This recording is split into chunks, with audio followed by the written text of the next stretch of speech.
Thank you for joining us for the opening keynote at CPO Mastery Series Conference. We have two amazing leaders who will be sharing their thoughts on a range of topics from collaborating virtually to build great experiences to the importance of gaining financial fluency for product managers. Let me introduce our two guests. Our first guest is Eleanor Morgan, the Chief Product Officer at InVision, a leading digital design product platform used to create the world's best experiences. Also joining us today is Giff Constable, who is an author, a three-time entrepreneur, a product leader, and most recently, Giff served as the Chief Product Officer at Meetup, one of the world's largest event organization companies. Thank you, both of you, for joining us today. Nice to be here. Awesome. Eleanor, my first question is for you, and I think it's on the mind of a lot of product managers right now. It's often said that better collaboration leads to building better products. How can companies collaborate better to build world-class experiences for their customers? I think that's the million-dollar question right now. The first thing I'll say, just to level set, is digital product development and the collaboration around it is evolving right now. And especially in the last 9 months, has begun to expand in terms of the number of people who are involved in it. So it was already becoming a really inclusive activity across engineering, product management, design. Now it's becoming even more inclusive as more and more people are being impacted by a digital experience across a company or a business. And so there are now hundreds of cooks in the digital product kitchen. And what that means is that there is a need to facilitate those cooks productively. And that is both the opportunity and where many of the pain points around collaboration are emerging today. It's the human collaboration aspect around digital product and design. So to answer your question of how companies can better collaborate, it really, in our observation at InVision, comes down to how well a product team is able to facilitate that diverse group of stakeholders through an end-to-end design process and really up-level the design fluency of team members beyond the product team, beyond the design team and the product team. And we think of that as design maturity. That is metric that we measure for companies and help to up-level. And what we found in our research around design maturity is that the most design mature companies do a great job of integrating stakeholders, all those diverse stakeholders, throughout a design process.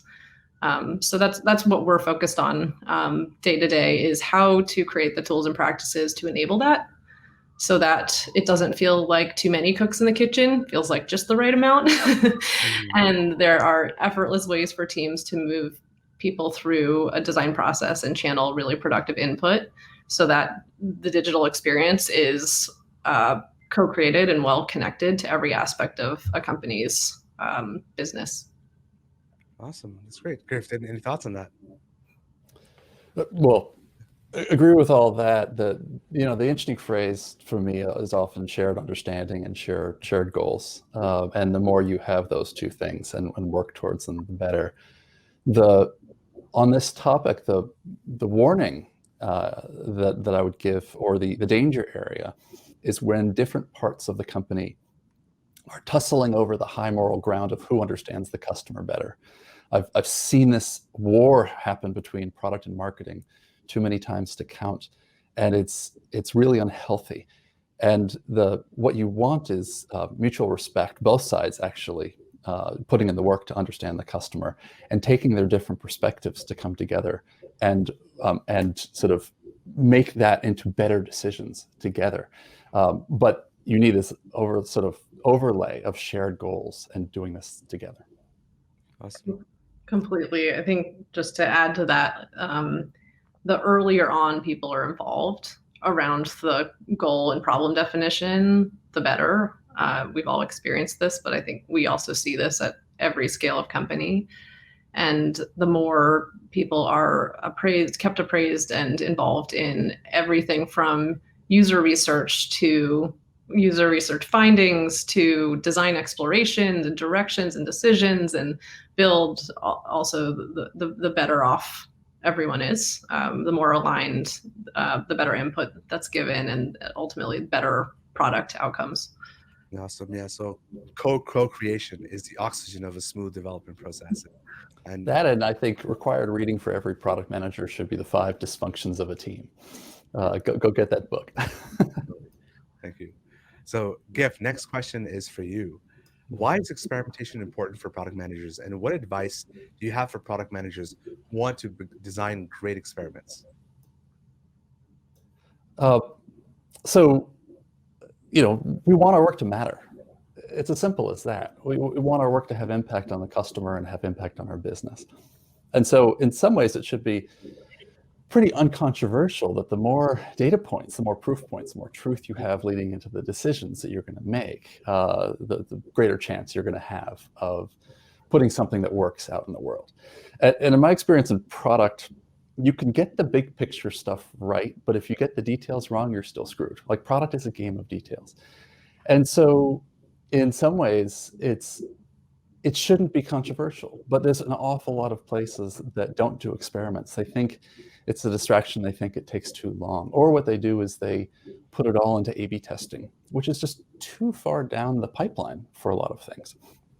So good teams need to develop a breadth of understanding of different kinds of experiments, and then good judgment as to which ones to run and when, and frankly, even whether. So, at Meetup, for example, it was a new muscle for some of our teams, and they started immediately wanting to run experiments on everything. And I had to go, whoa, hold on a second, right?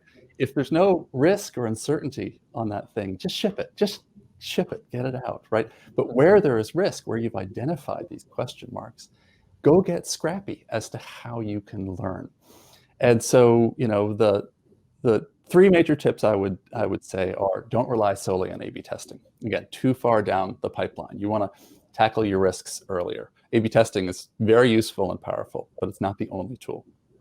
The other one is to, and this can be hard for product people, is to take your product hat off for a little bit and put on a learning hat. Prioritize learning.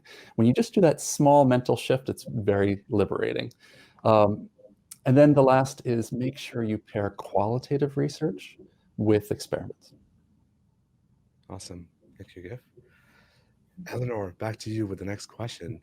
So the last 9 months COVID-19 has been on top of all of us. So how has COVID-19 transformed the way companies are creating digital experiences? Yeah, we've observed a few really clear trends across our customer base. One is obviously that digital transformation has accelerated rapidly, and that trend that was happening already at some rate just exponentially hockey sticked in the last 9 months, which means that a couple things are happening around digital experience design. One is, as I mentioned, more and more people in companies are getting involved in the digital design process. So the design collaborator universe is expanding. It's not just engineering product managers and designers, it's retail GMs who need to make sure that an e-commerce experience seamlessly integrates with the retail experience. There's point of sale, tech that needs to be integrated. Call centers need to be integrated all into a central digital customer experience, because ultimately what's happening is the digital experience is now becoming the central customer experience for most companies.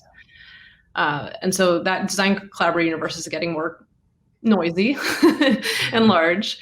The second thing that's happening is that because companies' digital footprint is growing, there's a increasing need for consistency across digital touch points as they scale.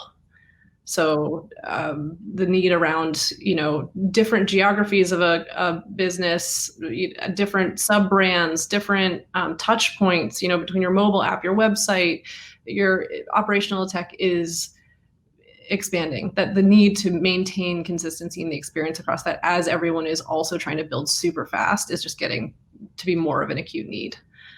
And so we're looking at and releasing tools and practices to help companies with that, to create better systems around design systems management, so teams can build faster and build more consistently. Looking at collaboration tools and parts of our experience so that we can facilitate that diverse and noisy stakeholder environment better.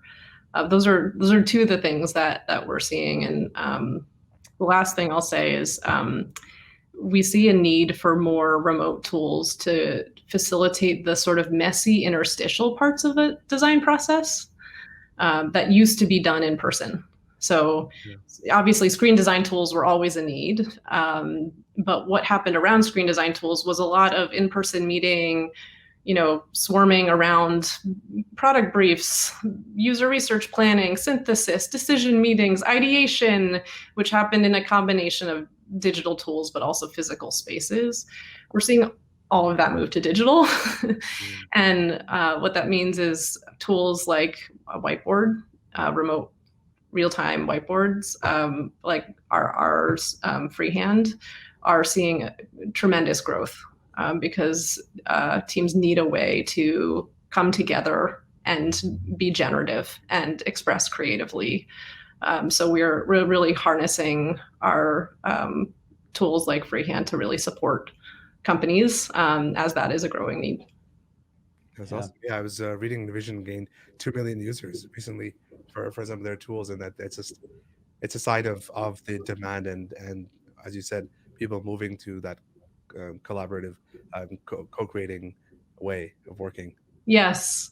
People need a inclusive sort of shared place to come together and again work in a messy and generative way. Yeah, that's awesome. Working with remote teams, this has been a hard year for a lot of companies that haven't done it. That certainly, InVision is a distributed company, but it takes discipline. You can absolutely have high-performing teams that are distributed, but it really takes discipline. You've got to study how to do it well, and you got to put in the work. The other thing that I just wanted to piggyback on something Eleanor said is that I'm seeing a lot of it. I'm actually working with a company right now that is exactly what Eleanor is describing, that COVID has accelerated this process. This company, older school company, not really a technology product company. They thought they had, 3 to 5 years to make this change. And all of a sudden it's like, no, now, right? It's happening now. And they're not ready. They're not ready. The key thing for the product people to think about in situations like that is synthesizing. There's a real need for someone to play the role when you have all these disparate skills, especially groups that might not be used to digital concepts, technology, and things like that, to act as the chief synthesizer across all these different pieces to just make sure that it's coming together into something holistic and delightful and impactful. That's awesome. Thanks, Giff. Giff, next question is for you, and I know you recently wrote an article on this, so looking forward to hearing your thoughts on this. Why is it important for product managers to gain financial fluency, and what are some ways that they can go about building this capacity? Because it often ends up being their weakness; they're not good at it. Yeah, the line I use sometimes is that at the board level, you talk in spreadsheets, not in screenshots. And so there is a common language at the very top, especially because you have to be thinking about return on investment. That even people in different fields, when it comes to numbers, you have a commonality. So you need fluency if you're going to be at the strategic level, to be able to talk to your peers and to be able to talk to a board. And don't be intimidated by the space. The key ways, there's sort of 3 buckets that I talk about. One is just like getting the brass tacks of what these things mean. What does EBITDA mean? What is CapEx? There's just get online, do a little research, understand what these things are. But then you have to understand which ones are important for your company, because it really does depend on the company how to think about these things. The second is understanding the connection between the product metrics, which are often leading indicators, and the financial metrics, and really like putting in the effort to understand those drivers and those flywheels. And the third bucket, which Mo was referring to recently, I was writing about this, is valuation. How are companies actually valued? And different companies are valued in different ways. Your work has an impact for the better or for the worse of how your business is valued. And that is directly a point of concern to your board and your CEO. So the more you understand of that, the better. Now, there's a simple hack to getting more sophisticated about this, which is take someone senior in your finance department to lunch. Do your homework ahead of time. Think about your questions, go unprepared. But whether it's your CFO or someone else senior, they're actually dying to get more fluency, financial fluency into the ranks of the company. And very few people do this, go out of their way and say, can we talk about this? And they'll be able to explain, here's what's important, here's how we think about it, here's how we're valued, here are the metrics that we care about, here's why we think more about OpEx versus CapEx or the reverse. So take them to lunch and get as much information out of them as you can. Eleanor, do you have any thoughts on financial fluency for PM? It's so funny because I think it's a two-way street. Like the concept I was just talking about around design maturity is doing the opposite and investing in building understanding across non-product and design stakeholders about a design or technical process. And I think what Giff is highlighting is the reverse is true too. Building more shared fluency on business metrics as well as product, and doing so through dialogue and asking questions that you may feel are basic is where it needs to start, and creates a safe space on both sides to just get on the same page and share more knowledge across the board. Awesome. Now, Eleanor, going back to you. So looking back at your career, you've been very successful. What have been some key skills and experiences that have led you to be successful? And looking back at product managers that are just starting out now, what advice would you have for those early in their career? Yeah. To tie back to what we started with actually around collaboration, I genuinely feel that skills around collaboration are the things that have been most useful to me in every role I've had, and navigating team dynamics. And specifically, I'd say figuring out how to exert informal influence. I think that's a really classic skill set for a product manager, because you are often in situations where you have a broad scope of accountability that depends on many people that you have no formal authority over in terms of reporting lines. And for me, interestingly, career-wise, I cut my teeth really in environments that were extremely non-hierarchical and indexed very low on formal authority. I started my career in the West Coast, which is very generally flat and non-hierarchical by culture. I spent a decade at IDEO, which is an extremely non-hierarchical place. And in those environments, really learned how to motivate people and inspire people who did not formally, report in to me. And, while those situations often can be harder challenges, you often hear people in, early parts of their career saying, I have all the responsibility and none of the authority. Like, that is also the best muscle to build, is how to, again, see things through other people's lenses, translate things to what people care about, and how they can fit in, and really be able to do that multi-directionally across different disciplines. And that I think directly translates to a product manager's role and skill set in exerting that informal influence across a diverse group of people, so that people are collaborating better. Yeah, couldn't agree more. That's very, very true. Giff, what are your thoughts on that same question? You know, I have a very different background in some ways. I was born in the, the volatility and fire of startups, and I began my career wearing a lot of different hats, which in some ways I wouldn't wish upon anyone, because I used to joke it made me unhireable for a long time. But having actually been in a sales seat and a marketing seat, even done investment banking and M&A before I flipped over to running product and design and engineering teams, at the senior level, I find useful every single day, because it's, you know, being multidisciplinary is really important. And you don't have to have quite as crazy a career as I have had to put in the effort to really stretch yourself. If you don't feel deep enough in design, like, figure out how to go deep in design, really understand that. Same thing with understanding how engineers think about Agile, and we were talking about the business side. The other thing that's been useful for me is figuring out how to get myself in positions to work with people I could really learn from. And honestly, the fact that I write a lot and have really engaged in a lot of knowledge communities, fostering them, running meetups, participating in those, has allowed me to interact with and find people. I've started companies with some brilliant people, and had chances to work with them. Which then ties into sort of my piece of advice, which is, be really purposeful about the next learning curves you want to tackle. Like, don't just think about the job or the place or the salary. Like, what do you want? What exactly do you want to learn in your next job? And what situation do you need to be in to learn that?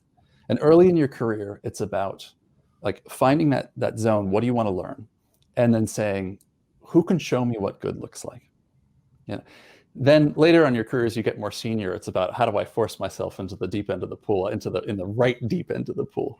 But again, having like real intent about that learning curve will be effective. Awesome. So Giff's advice is to choose your learning path, and, you know, in the early stages, make sure you have the right leaders to learn from, and then dive into the deep end. And Eleanor, in yours is around like, look, you know, you have to, you have no one reporting to you, so you have to lead by influence, and learning how to do that is super important to your career. So, you know, thank you so much, both of you guys. So that wraps up our keynote. Thank you so much, Giff and Eleanor, for taking the time to share your knowledge today. Your points around collaboration, financial literacy, and the career development for product managers is top of mind for most product managers and leaders that I speak to. So thank you again for that insightful talk. I'd love to thank our global audience who've tuned in from all over the world. And let's everyone please take the time to give a long virtual applause to our audience. Thank you. Thank you very much. Thank you, Giff and Eleanor. We'll be back for additional talks later on today, so don't go away. Thanks, everyone. Thank you. Thank you.